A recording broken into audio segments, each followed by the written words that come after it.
الشيطان الرجيم بسم الله الرحمن الرحيم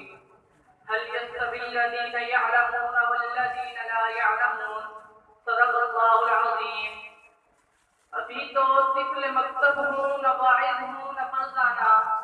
ابھی تو طفل مکتب ہوں نہ واعظ ہوں نہ فرزانہ فضائیں دل میں گونجتی ہیں سنا دو حق کا پروانہ میرے محترم اساتذہ کرام اور میرے ہم مکتب ساتھیوں السلام علیکم آج میں آپ کے سامنے حقیقی طالب علم کے اوصاف بیان کرنا چاہوں گا سعادت ہے دولت ہے بصیرت ہے علم بصیرت ہے دولت ہے طاقت ہے علم سعادت ہے دولت بصیرت ہے علم بصیرت ہے دولت ہے طاقت ہے علم لازم ہے کہ ہو علم کے ساتھ عمل بھی لازم ہے کہ ہو علم کے ساتھ عمل بھی سرسبز جو اشجار ہے وہ رکھتے ہیں پھل بھی میرے محترم بھائیوں قرآن و حدیث کی روشنی میں حقیقی طالب علم کی 3 علامتیں ملتی ہیں تقویٰ کا ہونا ضروری ہے محنت کا ہونا لازم ہے اور ادب کے بغیر گزارا نہیں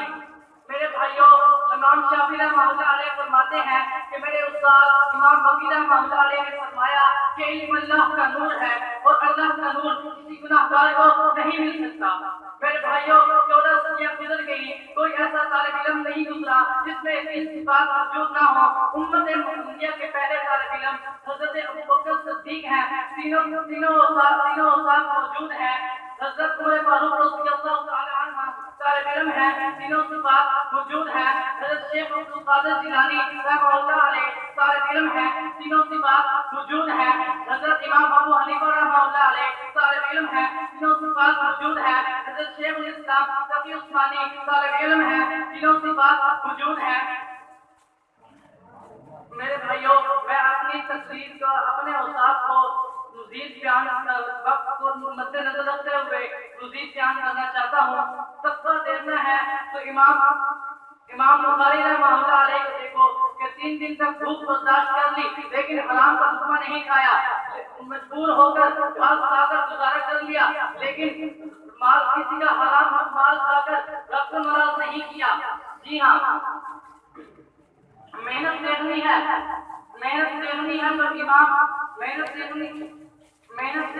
تو امام محنت دیکھنی ہے تو امام محمد کو دیکھو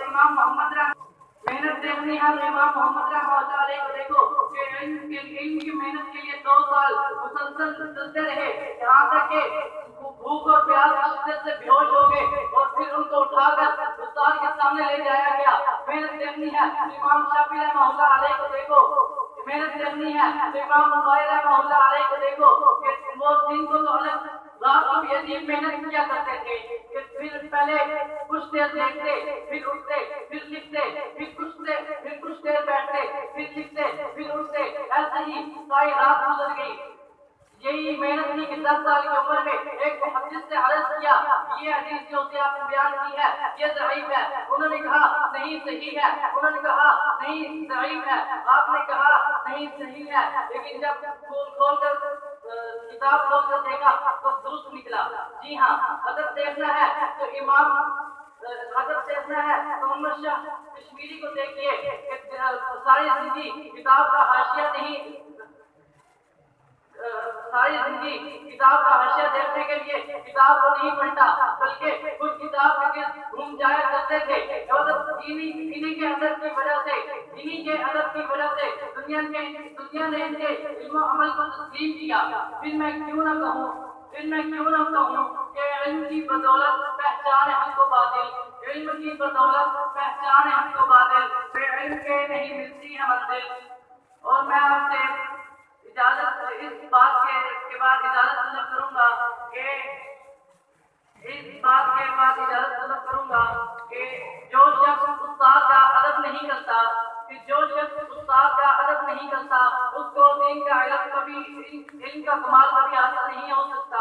ایسا شخص 2 ڈگریاں سے حاصل کر سکتا ہے مگر عالم دین اور خادم دین نہیں بن سکتا